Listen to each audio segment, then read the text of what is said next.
मोदी सरकार के अमृतकाल में आर्थिक असमानताएं ब्रिटिश राज से भी अधिक है। मोदी सरकार के दौरान आर्थिक असमानताएं ब्रिटिश राज से भी ज़्यादा हो गई। यह निष्कर्ष वर्ल्ड इनक्वालिटी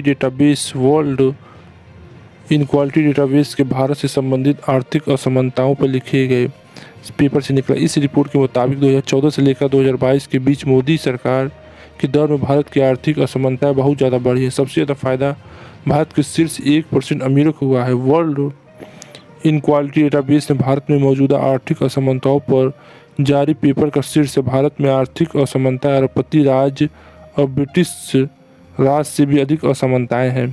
मतलब भारत की आर्थिक असमानताएं में अरबपतियों का राज है। अरबपतियों के राज में चल रहा भारत अंग्रेजी की गुलामी के दौर से भी ज़्यादा आर्थिक असमानताएं वाला देश बन गया। इस रिपोर्ट को नितिन कुमार भारती, लुकास चेंस और थॉमस पिकेटी और अनमोल सोमची ने लिखा है। जब भारत पर ब्रिटेन का हुकूमत राज कर रही थी, वह ब्रिटेन का उपनिवेश था। भारत सरकार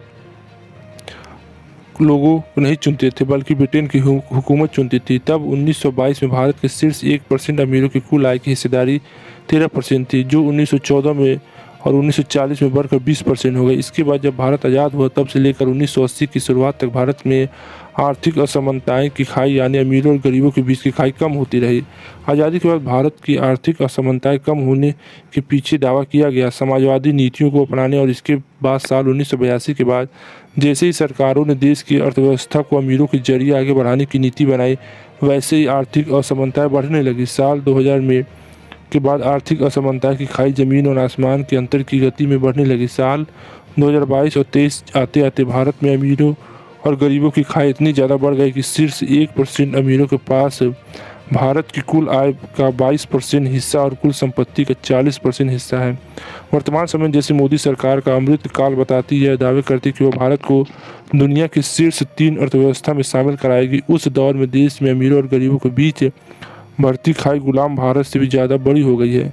इस रिपोर्ट की माने तो शीर्ष 1% अमीरों के पास भारत की कुल आय और संपत्ति में जितनी ज़्यादा हिस्सेदारी आज है, उतनी ज़्यादा पहले कभी नहीं रही है।